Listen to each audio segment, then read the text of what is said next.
What's up everyone, how's it going? This is Waj. Hope you guys are all doing well, and in this video I'll be doing a head-to-head specification comparison between two of the most anticipated large format smartphones of the year. I'm talking about the all-new Apple iPhone 6s Plus versus the Samsung Galaxy Note 5 that just got released a couple of weeks ago. So if you're in the market for a new large format smartphones and you're debating what the essential differences are between these two, this is a perfect video for you. So without any further ado, let's get right into this specification comparison.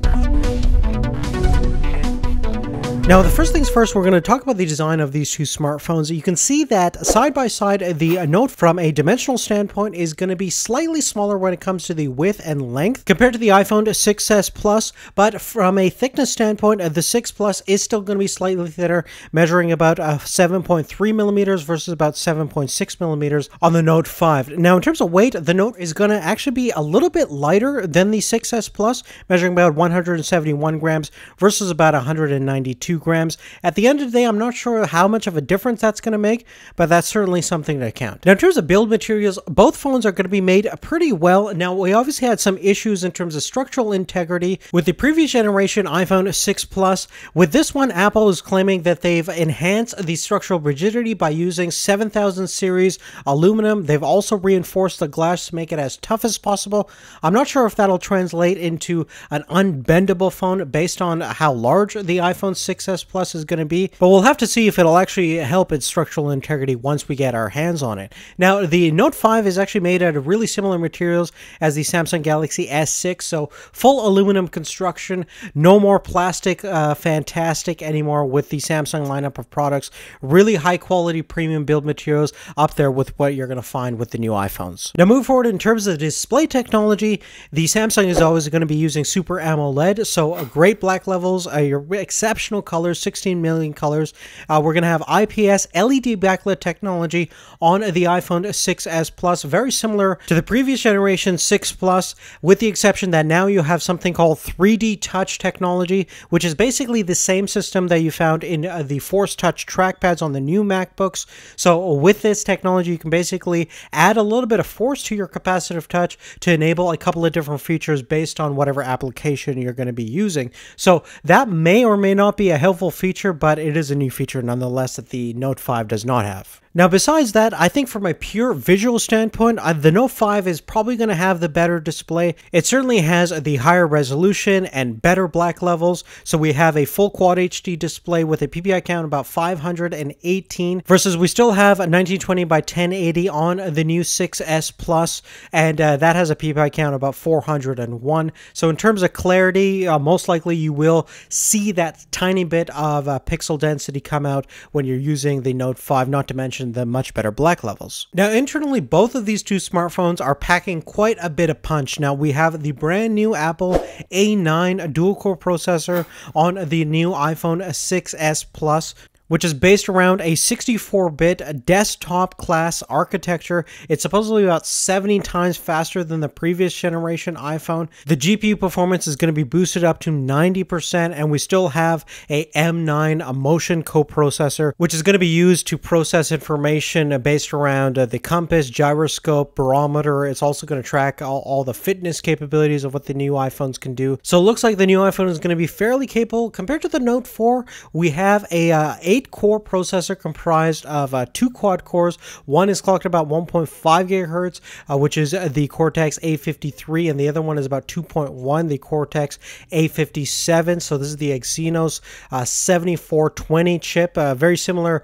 architecture to what we saw on the Samsung Galaxy S6, which was very, very fast performance. We have 4 gigabytes of RAM, which is pretty darn insane. In terms of the internal memory options, you're going to have 16, 64, and 128 gigabyte models available on the new iPhone 6s Plus. The Note 5, on the other hand, is going to be available in only 32 and 64 gigabyte options, and sadly, there is no user expandable memory. Now, moving on to probably the most important aspects about any smartphone these days, and that's the camera. Now, thankfully, we have a big improvement on the new iPhone 6s Plus. We have a brand new 5 megapixel front-facing cameras, so definitely a nice improvement there. Additionally, you're going to have full 1920 by 1080 at 30 frames per second video capturing capabilities on the front-facing FaceTime camera. The Note 5 is also a 5 megapixel stills front-facing camera. And moving on to the main attraction, the rear-facing camera on the new iPhone is definitely improved. It has now 12 megapixel stills capabilities, and you also have optical stabilization, the same as the Note 5. Additionally, you're looking at now full 4K video capturing capabilities at 30 frames per second, and you also have that amazing 240 frames per second slow motion capabilities at 720p on the iPhone. So it's really interesting now on how we have an iPhone that can really compete in terms of specifications compared to everything else in the market. And the Note 5 is definitely going to deliver some amazing photos at 16 megapixels.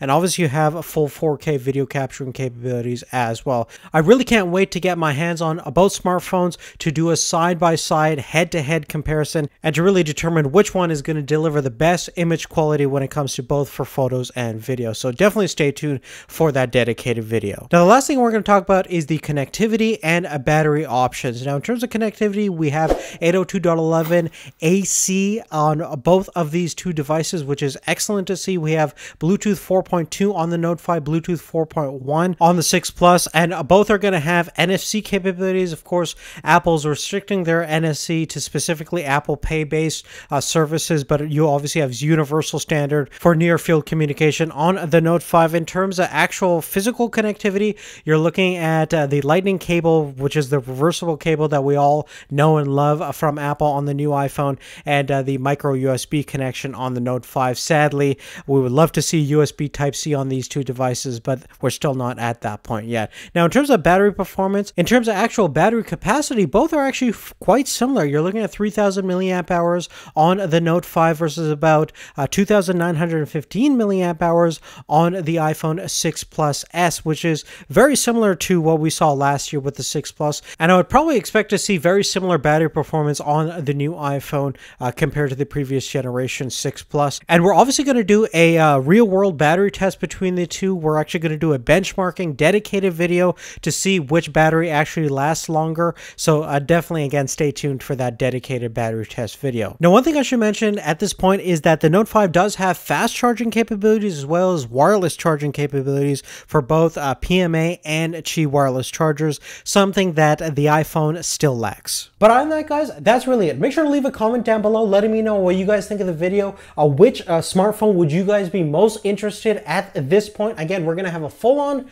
hands-on comparison between these two once we get our hands on the new iPhones. The Note 5 is already available, so that's fantastic. But I definitely love to hear all your comments down below. Subscribe to the channel if you haven't already, and check out more videos like this on a recent upload. So thank you again for watching, and we'll see you later. Take care.